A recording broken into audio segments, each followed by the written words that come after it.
साथियों, ज्ञान गंगा चैनल के माध्यम से आपको श्रीमद् भगवद गीता के ज्ञान का रसास्वादन करने का प्रयास करता हूँ।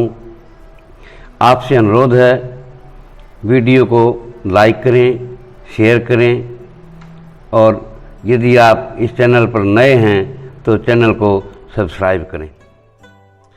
आइए श्री गीता जी के प्रथम अध्याय में प्रवेश करते हैं।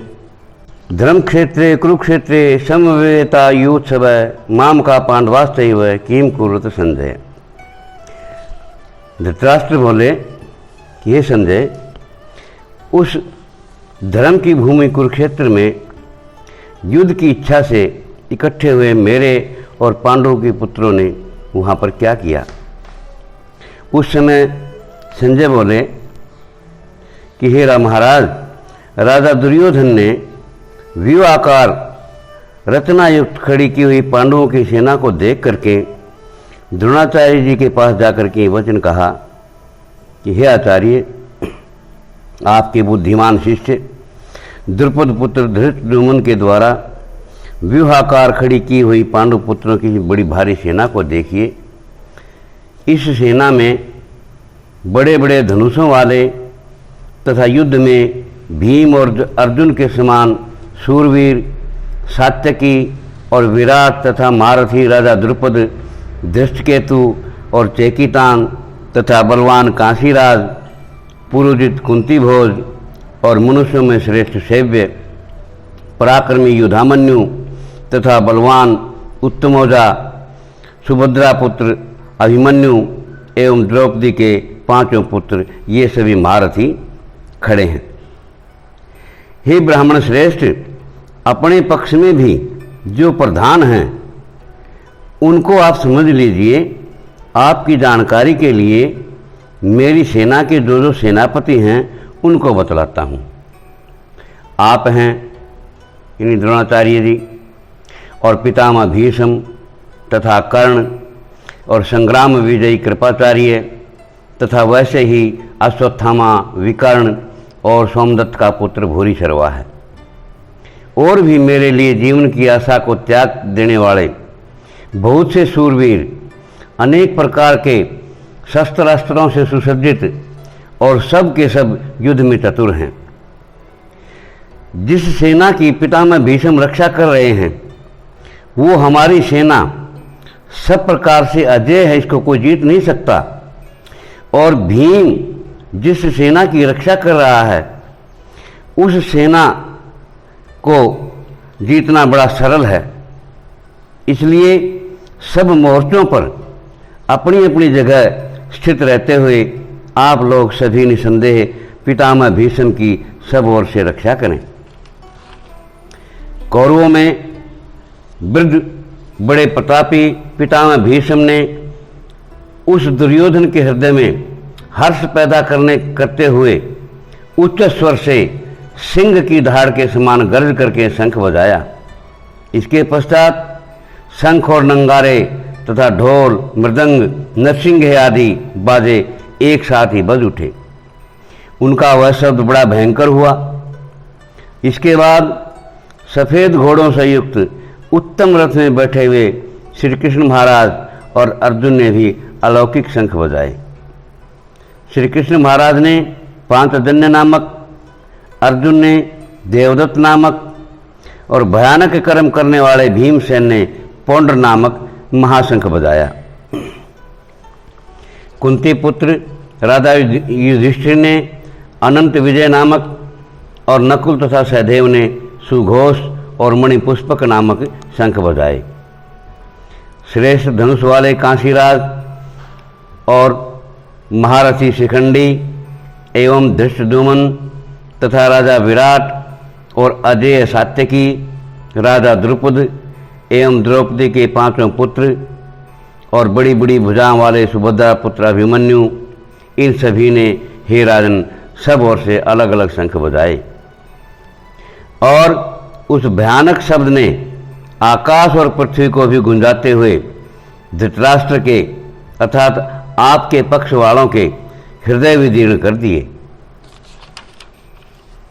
हे राजन, उसके बाद कपिध्वज अर्जुन ने मोर्चा बांध करके डटे हुए धृतराष्ट्र संबंधियों को देख करके उस शस्त्र चलाने की तैयारी के समय, युद्ध के समय धनुष उठा करके ऋषिकेश श्री कृष्ण महाराज से वचन कहा, हे अच्युत, मेरे रथ को दोनों सेनाओं के बीच में खड़ा कीजिए और जब तक खड़ा रखिए जब तक मैं युद्ध क्षेत्र में डटे हुए युद्ध की इच्छा वाले इन विपक्षी योद्धाओं को अच्छी प्रकार देख लूं कि इस युद्ध रूपी व्यापार में मुझे किन किन के साथ युद्ध करना उचित है, तब तक उसे खड़ा रखिए। दुर्बुद्धि दुर्योधन का युद्ध में भला चाहने वाले जो जो ये राजा लोग इस सेना में आए हैं, इन युद्ध करने वालों को मैं देखूंगा। संजय बोले कि हे धृतराष्ट्र, अर्जुन द्वारा इस प्रकार कहे हुए महाराज श्री कृष्णचंद्र ने दोनों सेनाओं के बीच में भीष्म और द्रोणाचार्य के सामने तथा संपूर्ण राजाओं के सामने उत्तम रथ को खड़ा करके इस प्रकार कहा कि हे पार्थ, युद्ध के लिए जुटे हुए इन कौरवों को देख। इसके बाद प्रथापुत्र अर्जुन ने उन दोनों ही सेनाओं में स्थित अपने ताऊ चाचों को, दादों परदादों को, गुरुजियों को, मामाओं को, भाइयों को, पुत्रों को, पौत्रों को तथा मित्रों को, ससुरों को और सुहृदों को भी देखा। उन उपस्थित संपूर्ण बंधुओं को देख करके वे कुंती पुत्र अर्जुन अत्यंत करुणा से युक्त होकर के शोक करते हुए ये वचन बोले, हे कृष्ण जी, युद्ध क्षेत्र में डटे हुए युद्ध की इच्छा वाले इन अपने ही लोगों के समुदाय को, समूह को देख करके मेरे अंग स्थिर हुए जा रहे हैं और मुख भी सूखा जा रहा है तथा मेरे शरीर में कंपन एवं रोमांच हो रहा है। हाथ से मेरा गांडीव धनुष गिर रहा है और मेरी त्वचा भी बहुत जल रही है तथा मेरा मन भ्रमित सा हो रहा है, इसलिए मैं खड़ा रहने को भी समर्थ नहीं हूं। हे केशव, मैं लक्षणों को भी विपरीत देख रहा हूं तथा युद्ध में अपने ही समुदाय को, लोगों को मार करके मैं अपना कल्याण भी नहीं देखता। हे कृष्ण, मैं न तो विजय चाहता हूं, न राज चाहता हूं तथा न ही सुख चाहता हूं। हे गोविंद, हमें ऐसे राज्य से क्या लेना है अथवा ऐसे भोगों और जीवन से भी क्या लाभ है। हमें जिनके लिए राज, भोग और सुख चाहिए, वे ही सारे के सारे धन और जीवन की आशा को त्याग करके मरने के लिए युद्ध में खड़े हैं। गुरुजन हैं, ताऊ चाचे हैं, लड़के हैं और उसी प्रकार हमारे सारे रिश्तेदार, दादे, मामे, ससुर, पौत्र, साले तथा और भी संबंधी लोग हैं। हे मधुसूदन, मुझे मारने पर भी अथवा तीनों लोगों के राज्य के लिए भी मैं इन सबको मारना नहीं चाहता। फिर छोटी ही धरती के टुकड़े के लिए तो कहना ही क्या है। हे जनार्दन, धृतराष्ट्र के पुत्रों को मार करके हमें क्या खुशी होगी, क्या प्रसन्नता मिलेगी। इन आतताइयों को मारकर तो हमें पाप ही लगेगा। इसलिए हे माधव, अपने ही बांधव धृतराष्ट्र के पुत्रों को मारने के लिए हम योग्य नहीं हैं, क्योंकि अपने ही कुटुंब को मार करके हम कैसे सुखी होंगे।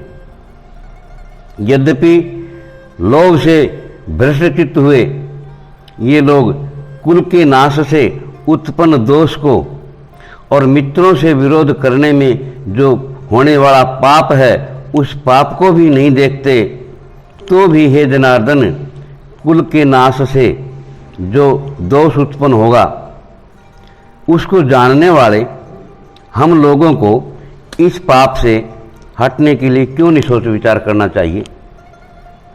कुल के नाश से सनातन कुल धर्म नष्ट हो जाते हैं। धर्म के नाश हो जाने पर संपूर्ण कुल में पाप भी बहुत फैल जाता है।